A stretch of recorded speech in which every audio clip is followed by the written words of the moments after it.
good morning. මම මගේ YouTube channel එකට ඔයාලව පිළිගන්නවා.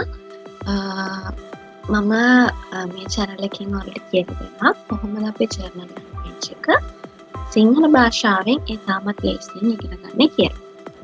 පළවෙනියටම අපි කතා කරනවා alphabet එක ගැන. German භාෂාවේ alphabet එක ගත්තොත් එහෙම ඉංග්‍රීසි අකුරුමයි තියෙන්නේ. එතකොට ඒකේ වෙනස්කමක් එහෙම ලොකුවට නැහැ.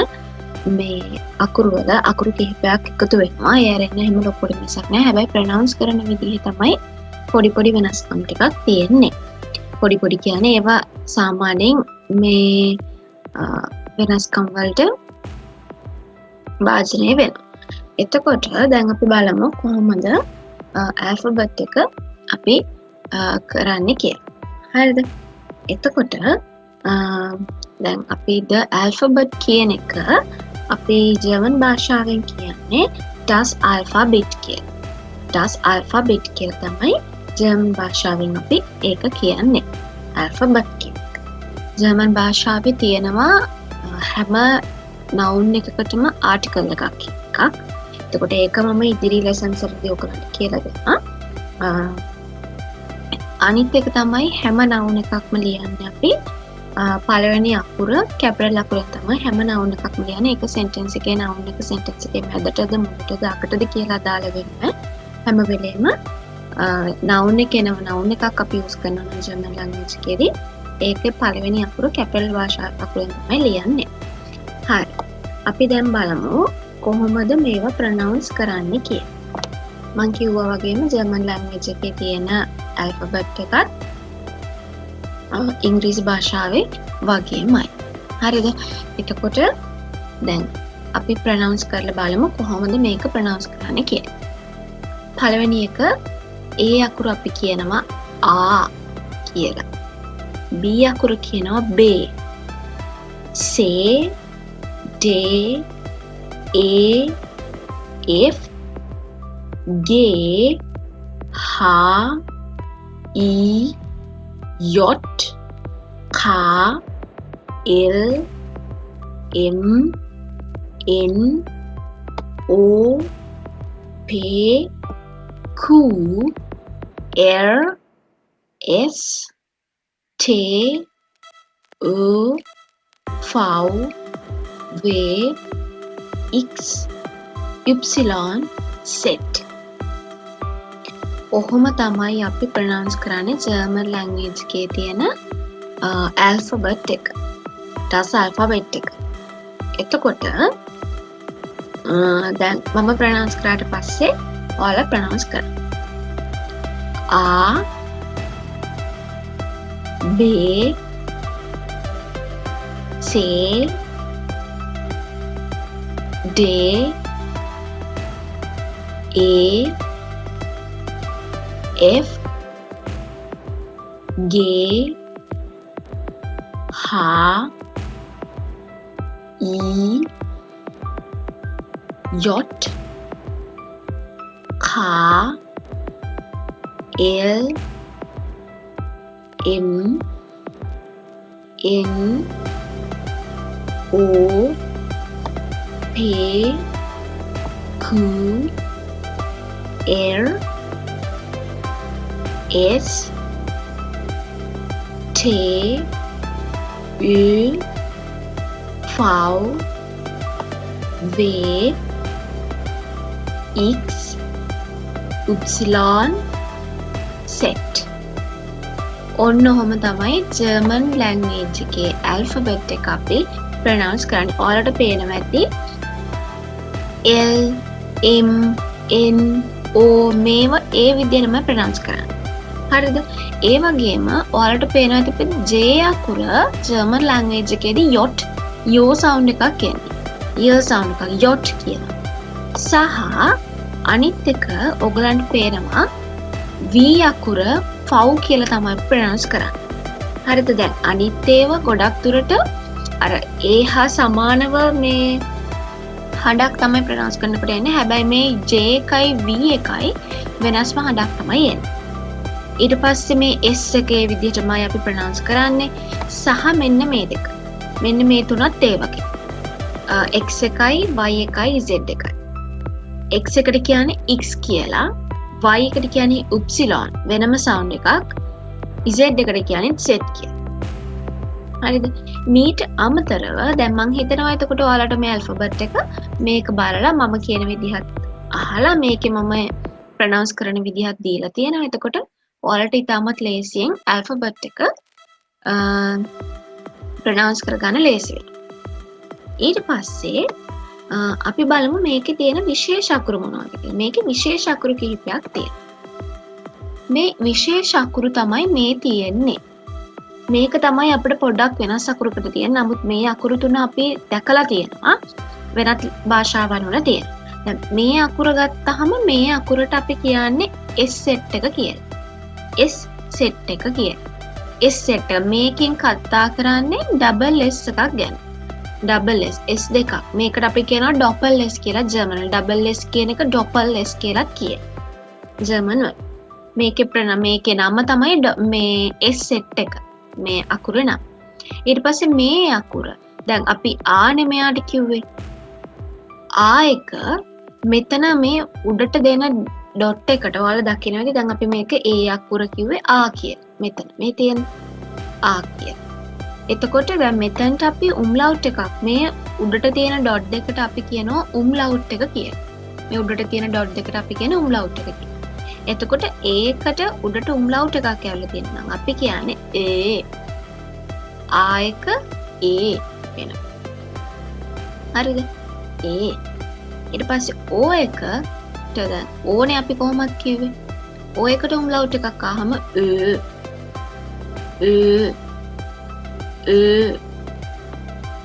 ඊට පස්සේ ඌ එකට අපි යූනේ කියන්නේ මේක ඌනේ අපි කිව්වේ. ඒකට umlaut එකක් ආවම ඊ අන්න එහෙම තමයි ප්‍රොනවුන්ස් කරන්නේ. ඕගලන් ගෙදරදී දැන් මම ප්‍රොනවුන්ස් කරපු මම ආපහු මේක ප්‍රොනවුන්ස් කරන්නම්. එතකොට මමත් එක්ක ප්‍රොනවුන්ස් කරලා ආපහු ගෙදරදී ආපහු ප්‍රොනවුන්ස් කරන්න. එතකොට ඔයගලන්ට පුළුවන් ඒකේ සවුන්ඩ් එක හදාගන්න. මේ වගේ අකුරු මුලට ඇත්තටම යෙදෙන්නේ නැහැ. මැදට තමයි යෙදෙන්නේ. umlaut එක එන්නේ මේ අකුරු තුනට විතරයි. එතකොට මේ ඇල්ෆබෙට් එකේම කොටසක් තමයි මේ අකුරු හතර. අපි මේක ප්‍රොනවුන්ස් කරමු. A මේක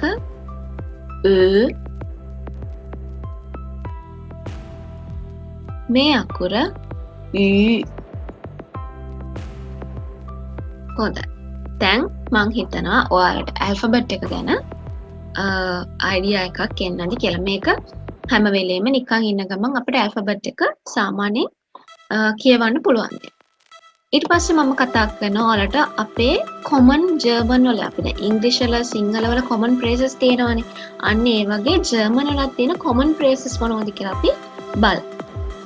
හරිද? ඒ කියන්නේ අපි එදිනෙදා සාමාන්‍යයෙන් use කරන මේ phrases. දැන් අපි සාමාන්‍යයෙන් use කරන ඒවා තමයි මම මෙතන මේ දීලා තියෙන්නේ.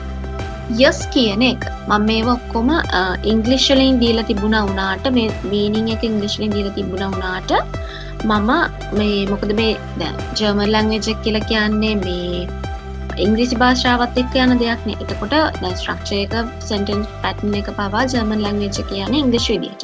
ඊට මම ඒව ඉස්සරහේදී කියලා දෙනවා. ඒ නිසා මම සිංහලෙන් දානවට වඩා මම මේක ඉංග්‍රීසි වලින් තේරුම දැම්මා. හැබැයි මම ඔයාලට දැන් මේක කියලා දෙනකොට ඉංග්‍රීසි වලින් නැතුව සිංහලෙන් තමයි ඔයාලට තේරුම් කියලා දෙන්නේ. හරිද? එතකොට අපි yes කියන්නේ මේ දීලා තියෙන ඉංග්‍රීසි එක yes ඕ කියන්න අපි ජර්මන් වලින් කියන්නේ ja. ඔයාලට මතක ඇති y අකුර අපි yot කියලා කිව්වේ. j අකුර අපි yot කියලා කතා කරේ.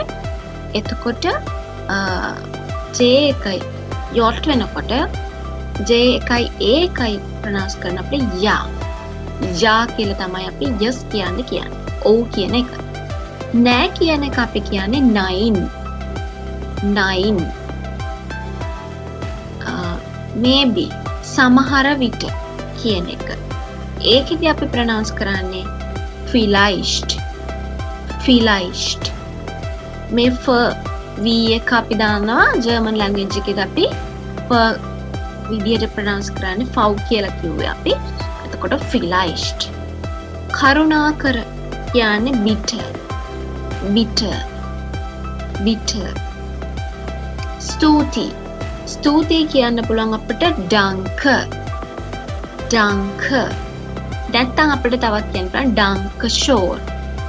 danke schön. ඊට පස්සේ ගොඩාක් ස්තුතියි කියලා අපිට දෙයක් කෙනෙක්ට කියන්න ඕන නම් ගොඩාක් ස්තුතියි කියලා කෙනෙක්ට කියන්න ඕන නම් අපි කියනවා vielen Dank. ඊට පස්සේ you are welcome කියන එක අපි කියන්නේ දැන් ස්තුතියි කිව්වට පස්සේ අපි කියනවානේ මේ ඒකට කමක් නැහැ you are welcome කියන එක අපි කියනවනේ ඒක සිංහල භාෂාවෙන් you are welcome කියන එක අපි කියනවා. එතකොට ඒකට අපි කියන්නේ German language එකෙන් bitter schön. ඔයාලා මෙතනදී bitter කියන එක ඉගෙන ගත්තා. වෙනම bitter ගත්තොත් please කියන තේරුම. කරුණාකර කියන තේරුම එන්නේ. හැබැයි මෙතන bitter schön කියලා එනකොට you are welcome කියලා තමයි එන්නේ.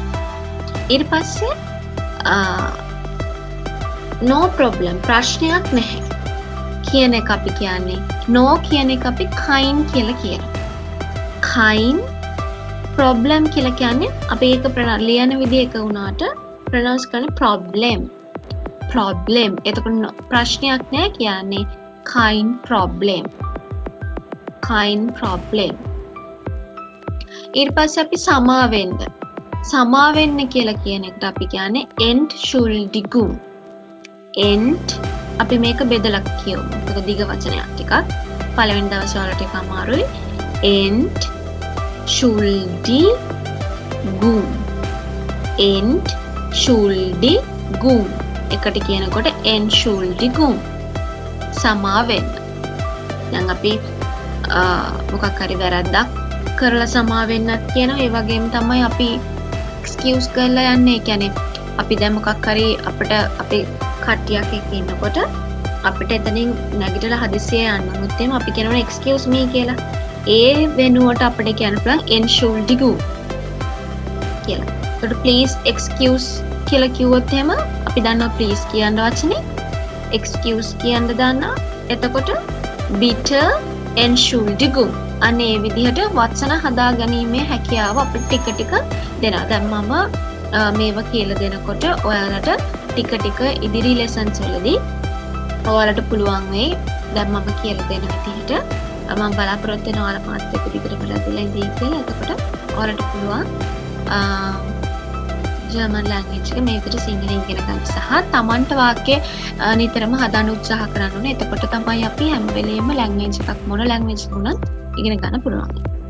එතකොට ඊළඟ එක අපි කියන of course අනිවාර්යයෙන්ම කියන්නේ අපි කියන්නේ දැන් මේක ප්‍රොනවුන්ස් කරන්නේ මේ පේනවා ඔයගලන්ට මෙතන umlaut u umlaut එක තියෙනවා. ඒක අපි ප්‍රොනවුන්ස් කරන්නේ naturalish. ඒක එමය ප්‍රොනවුන්ස් කරන්නේ. naturalish. ඊට පස්සේ හරි කියන එක අපි කියන richtig. හැම වෙලේම මතක තියාගන්න අගට ig ආවොත් උෂ් සවුන්ඩ් එකක් එන්නේ. richtig. හරි. වැරදි කියන එක falsch. ඒකෙත් මතක තියාගන්න sh අගට එනකොට උෂ් සවුන්ඩ් එකක් එන්නේ. falsch. ඊට පස්සේ thank you. ගොඩක් ස්තුතියි කියන අපි කියනවා vielen Dank. කියන්නත් පුළුවන් vielen Dank කියන්නත් පුළුවන්. ඊට පස්සේ අපිට නැහැ ස්තුතියි අපි මොන හරි කිව්වොත් එහෙම නැහැ ස්තුතියි එහෙම දෙයක් කියනනම් අපි දන්නවා නැහැ කියන එක nein ස්තුතියි කියන එක අපි දන්නවා danke එතකොට nein danke. ඒ වගේම අපිට තවත් සමා වෙන්න කියන්න පුළුවන් sorry කියන පුළුවන් විදිහක් තමයි es tut mir leid. Es tut mir leid. Es tut mir leid. I am sorry. මට සමා වෙන්න කියන එක. ඉතින් අපිට කියන්න පුළුවන්.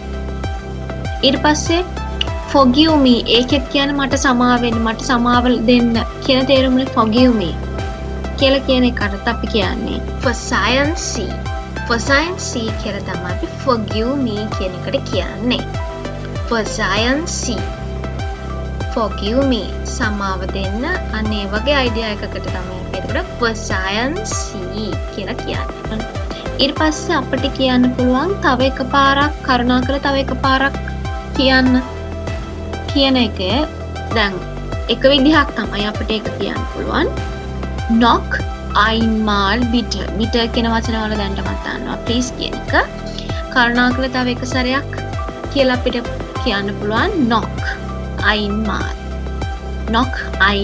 bitte ඒ වගේම තමයි අපිට නැවත රිපීට් කරන්න කියලා කියන්න පුළුවන් අපිට කරුණාකරලා ඔක අපහු කියන්න කියන තේරුමම එන්න එන විදිහට අපිට තවත් ජර්මන් වලින් කියන්න පුළුවන් විදියක් තමයි bitte wiederholen Sie bitte wiederholen Sie කියලා කියන්නේ. ඒ වගේම කිසි අයිඩියා එකක් නැහැ කිසි අදහසක් නැහැ කියන එකට අපි කියන ජර්මන් වලින් keine Ahnung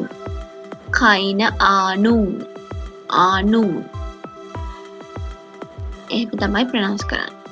ඊට පස්සේ මට දැන් just a moment please මට පොඩි වෙලාවක් දෙන්න කියලා අපි දැන් අර මම ඉස්සෙල්ලා කිව්වා වගේ අපිට මොකක් හරි තැනක අපි කොන්ෆරන්ස් එකක හරි ඉඳලා නැගිටලා යන්න උනොත් එහෙම අපි කියලා යනවා just a moment please කියලා. අපිට මට පොඩි වෙලාවක් දෙන්න කියලා නැගිටලා යනවා.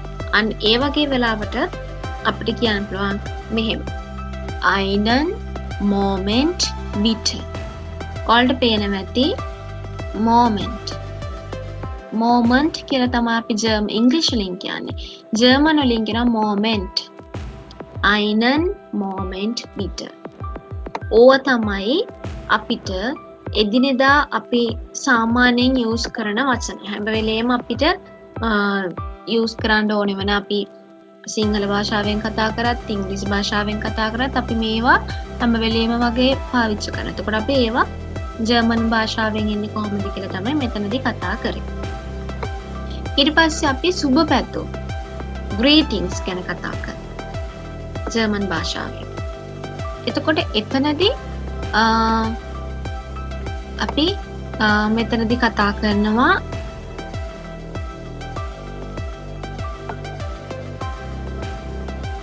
greetings ගැන. ඒ කියන්නේ සුබ පැතුම් ගැන. දැන් අපි මෙතනදී සුබ පැතුම් කියම අපි උදේට නැගිට්ටාම අපි කියනවා good morning කියනවා, රාට good night කියනවා, හවසට good evening කියනවා. ඒ වගේ අර සුබ දවසක්, සුබ උදෑසනක්, සුබ රාත්‍රියක් එහෙම කියන ඒවා අපි කොහොමද බලමු ජර්මන් වලින් ඉගෙන ගන්න. එතකොට අපි මුලින්ම අපි දැන් සාමාන්‍යයෙන් කවුරු හරි දැක්කහම කොහොමද, hi කොහොමද කියලානේ අපි අහන්නේ. hello කොහොමද කියන්නේ. අන්න ඒ විදිහට අපි hello කියන එක මේ පැත්තෙන් මම දීලා තියෙන ඉංග්‍රීසි වලින් මේ පැත්තෙන් තමයි ජර්මන් වලින් කියන්නේ. එතකොට hello කියන එක අපි කියන්නේ ජර්මන් වලින් hello. මේක දැක්කම ඔයාලට ප්‍රොනවුන්ස් කරන්න ලේසි hello. දැන් අපිට ඇත්තටම අපි කෝල් එකක් ආවට පස්සේ ඒ වචනේ අපිට අමාරු වෙන්නේ නැහැ. මම ඒක කියලා දෙන්නේ. මොකද අපි දැන් කෝල් එකක් ආවම ගොඩක් වෙලාවට hello කියන්නේ නැහැ මිනිස්සු. ගොඩක් වෙලාවට hello කියලානේ කතා කරන්නේ.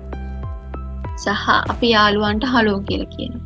එතකොට ඒ නිසා මේ වචනේ මම හිතන්නේ පැටලෙයි කියලා ප්‍රොනවුන්ස් කරන විදිහ. ඒකට hello කියන එක අපි ප්‍රොනවුන්ස් කරනවා hello කියලා ජර්මන්. ඊට පස්සේ good day සුබ දවසක් කියන එක අපි කියන්න පුළුවන් guten Tag. දවස කියන එක අපි කියන්නේ tag කියලා. එතකොට සුබ දවසක් guten Tag.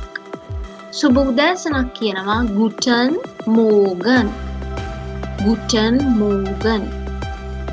සුබ සන්ධ්‍යාවක් කියලා කියනවා අපි guten Abend. තමයි සුබ සන්ධ්‍යාවක් කියලා කියන්නේ. ඊට පස්සේ good night කියන්නේ අපි gute Nacht. ඊට පස්සේ good day අපිට තවත් විදිහට කියන්න පුළුවන් අර good day කියන එක කියන්නේ සුබ දවසක් නැත්නම් God bless. දෙවි පිහිටයි මේ හැම එකම මේ දෙකම අපිට කියන්න පුළුවන් grüß Gott. ගෘස් ගොට්. ගොට් කියලා කියන්නේ දෙවියට. ඒකට ගෘස් ගොට් කියලා කියන්නේ ගෘස් කියලා මේ ඔයගලන්ට පේනවා ඉතින් ඩබල් S. S සෙට් එකේ පාවිච්චි වෙච්ච අවස්ථාව ගෘස් ගොට්. කියලා කියන්නේ සුබ දවසක් නැත්නම් අපිට ඒක කියන්න පුළුවන් God bless කියන්නේ දෙවි පිහිටයි කියන්නේ. ඊට පස්සේ අපි bye කියලා යනවනේ. good bye කියලා යනවා. ඒක අපිට ජර්මන් වලින් කියන්න පුළුවන් auf Wiedersehen. auf Wiedersehen. Wiedersehen කියලා කියන්නේ නැවත හමු වෙමු කියන තේරුම. නැවත හමු. auf Wiedersehen. goodbye කියන්නේ. ඊට පස්සේ ආපහු අපි ඉක්මනින් නැවත හමු වෙමු කියන්න පුළුවන් අපිට bis bald. bis bald. නැවත හමු වෙමු. ඊට පස්සේ take care. පරිස්සමින් කියලා අපි කියන එක අපිට කියන්න පුළුවන් mach's gut. mach's gut. bye කියන විදිහක් තව තියෙනවා choose. මේක choose. choose. bye කියලා කියන්නේ. ඊට පස්සේ අපිට have a great day. ඒකත් අපි සුබ දවසක් කියලා කියන්නේ හොඳ දවසක් ඒවා කියලා අපි අර විශ් කරනකොට ග්‍රීට් කරනකොට කාට හරි ඒක අපිට කියන්න පුළුවන් schönen Tag. day කියන එක අපි දන්නවා tag කියලා. schönen Tag. schönen Tag. ඒක තමයි කියන්නේ. ඊට පස්සේ අපි goodbye කියන දැන් අපි ෆෝන් කෝල් එකක් ඉඳලා goodbye කියලා තියෙනකොට අපි කියන්නේ auf Wiederhören. auf Wiederhören. වීඩ කියන තේරුම එන්නේ වීඩ කියන එක අපි වෙනම ගත්තොත් වීඩ කියන්නේ නැවත කියන එක. හෝරන් කියලා කියන්නේ listen කියන එක. අහුම්කන් දෙනවා කියන එක. auf Wiederhören කියන එතකොට ටෙලිෆෝන් එකකදී අපි ටෙලිෆෝන් කෝල් එකකදී ටෙලිෆෝන් කෝල් එක ඉවර කරන්න කලින් goodbye bye කියලා කියනකොට අපිට කියන්න පුළුවන් auf Wiederhören. ඕවා තමයි අපිට ජර්මන් භාෂාවේ අපි normally use කරන greetings. සුබ පැතුම්. අපි ඒකට ජර්මන් ලැන්ග්වේජ් එකෙන් කියන්නේ begrüßungen. begrüßungen කියලා තමයි කියන්නේ greetings වලට. හරිද? එතකොට ඔයාලට දැන් මම commonly use වෙන දේවල් කියලා දුන්නා. ඊට පස්සේ greetings කියලා දුන්නා. එතකොට අපිට දැන් අද ඉඳන් ඔයාලට පුළුවන් ජර්මන් ලැන්ග්වේජ් එකෙන් ඔයාලගේ ගෙදර ඉන්න කට්ටියත් එක්ක කවුරු හරි ඔයාලගේ යාළුවොත් එක්ක කතා කරන්න ඔයාලට පුළුවන් එයාලට ජර්මන් ලැන්ග්වේජ් එක ටික ටික කියලා දෙන්න මේව පාඩම් ඉගෙනගෙන. එතකොට තමයි අපිට පුළුවන් වෙන්නේ අපේ ලැන්ග්වේජ් එක අපි මොන ලැන්ග්වේජ් එකක් ඉගෙන ගත්තත් අපිට ලේසි අපි කාත් එක්ක හරි ඒ ලැන්ග්වේජ් එක කතා කරනකොට. අපි සිංහල ලැන්ග්වේජ් එක මෙච්චර හොඳට අපේ මව් භාෂාව. ඒතර අපි ඒක ඉගෙන අපි ඒක දැනගත්තෙත් අපි අම්මලා තාත්තලා කතා කරන එක අහගෙන ඉඳලා චූටි කාලේ ඉඳන් එහෙම. දැන් අපි මේ ලැන්ග්වේජ් එකක් ඉගෙන ගන්නකොටත් කරන්න ඕනේ අපි කතා කරන්න. ලැන්ග්වේජ් එකක් කවදාකවත් ඉගෙන ගන්න බෑ කතා කරන්නේ නැතුව. ඒකට අපි මේක තනියෙන් හරි කතා කරන්න ඕනේ. කියන්නේ දැන් කොහොමද good morning කියන්නේ ජර්මන් වලින් කියන්නේ. එහෙම මතක් කර කර එහෙම පාඩම් කරගන්න පුළුවන්. එතකොට පළවෙනි ලෙසන් එකේ ඉඳන්ම ඔයාලා පාඩම් කරගෙන ගියොත් ඔයාලට අමාරු නැහැ ජර්මන් ලැන්ග්වේජ් එක ඉගෙන ගන්න සහ ජර්මන් ලැන්ග්වේජ් එක කියලා කියන්නේ අමාරු ලැන්ග්වේජ් එකක් නෙමෙයි. ඒක මතක තියාගන්න. ඊට පස්සේ අද දවසේ අපි අන්තිම පාඩම විදිහට මම කියලා දෙන්නම්. personal pronouns. personal pronouns. අපි ජර්මන් ලැන්ග්වේජ් එකෙන් personal pronouns වලට කියන්නේ das Personalpronomen. personal කියන එකට කියන්නේ personal. personal pronomen. personal pronomen. මේ ආටිකල් එක මම ඔයාලට මේක lessons පටන් ගන්නකොටම කිව්වා ආටිකල් එකක් හැම noun එකකදීම එනවා කියලා. මේකට අදාළ ආටිකල් එක එන්නේ. මම ආටිකල්ස් ගැන ඉදිරි lessons වලදී කියලා දෙන්න. එතකොට personal pronouns කියලා කියන්නේ අපි මම කියන එක, ඔබ කියන එක, ඔයා කියන එක, ඔහු, ඇය, ඌ කියන එක, අපි, ඔබලා කියන එක, ඔවුන් කියන එක, ඔයාලා කියන එක අන්න ඒව තමයි personal pronouns කියලා කියන්නේ. ඉංග්‍රීසි වලින් ගත්තොත් එහෙම I, you, he, she, it, we, they ඕවා තමයි personal pronouns කියලා අපි ගන්න. අපි බලමු ඒවට. මොකද අපි දැන් personal pronouns ඕනනේ අපිට හැමදාම අපිට මේ ලැන්ග්වේජ් එකක් කතා කරන්න personal pronouns ඕන. එතකොට අපි බලමු කොහොමද ඒවට ජර්මන් වලින් කියන්නේ කියලා. මුලින්ම බලමු I. මම කියන කෙනාට කොහොමද ජර්මන් වලින් කියන්නේ? Ich නරතු පාටින් දීලා තියෙන ජර්මන් වලින් කළු පාටින් ඉංග්‍රීසි වලින්. I කියන්නේ මම කියන්නේ ich. Ich. pronounce කරන්නේ ich. ඔබ formal. formal. ජර්මන් වලින් formal වලට කියන්නේ formal. formal. formal you. ඒ කියන්නේ අපි ගෞරවාන්විතව කතා කරන්නේ ඔබ කියලා කතා කරන කෙනා ඉන්නේ. කියන්නේ අපේ අම්මලා තාත්තලා වැඩිහිටියෝ ගුරුවරු මේගොල්ලන්ට අපි ඔබ කියලානේ කතා කරන්නේ. අන්නේ ඒ විදිහට කතා කරනකොට අපි ඔබ කියන්නේ ඒ you එකේදී ඒ ඔබ කියලා කතා කරන එකට අපි කියන්නේ she. she. එයාගේ හැම වෙලෙම මතක තියාගන්න ඕනේ අපි ගෞරවයෙන් කතා කරන්නේ ඔබ කියන personal pronoun එකට අපි C කියන එක හැම වෙලෙම capital S එක තමයි ලියන්නේ මුලට. ඒක C කියන එක යෙදෙන්න පුළුවන් වාක්‍යයේ මැදකට අගකට මුලකට කොහොම වේදුනත් C එකේ මේ ඔබ කියන C එකේ S එක capital වලින් තමයි අනිවාර්යයෙන්ම යොදන්නේ. ඊට පස්සේ අනිත්‍යෝ ඔයා කියන යාළුවෙක්ට නැත්නම් අපිට වඩා බාල කෙනෙක්ට අපි කතා කරන්නේ ඔයා කියලා. එහෙම informal. informal. ඒ විදිහට අපි ඔබ ඔයා කියන කෙනාට කතා කරනකොට කතා කරන්නේ do. do. do කියලා. ඊට පස්සේ he කියන එක මම මේ තුන්දෙනාම එකට දැම්මා. he කියන එක air. air. she කියන එකත් C. it කියන එක S. ඔහු ඇය ඌ කියන එක. air C S. ඔයාලට පේනවා ඇති මේ S මෙයත් C මෙයත් C. එතකොට මේ C එක simple වලින් ලියන්න. මේ C එකේ S එක simple වලින් ලියන්න. මෙයාගේ capital වලින් ලියන්න. ඊට පස්සේ අපි කියන එක. අපි කියන එකට අපි කියනවා wir කියලා. wir. wir. ඊට පස්සේ අපි plural of informal you. මම මෙතන plural කියලා කිව්වේ අතරම ජර්මන් වලින් plural වලට කියන්නේ plural කියලා. ඒ නිසා මෙතනදී මේ you කියලා මෙතන අපි අදහස් කරන්නේ මේ do ඉන්නේ. මේ ඔබ කියන කෙනා ඉන්නවනේ. ඔයා කියන කෙනා ඉන්නවනේ.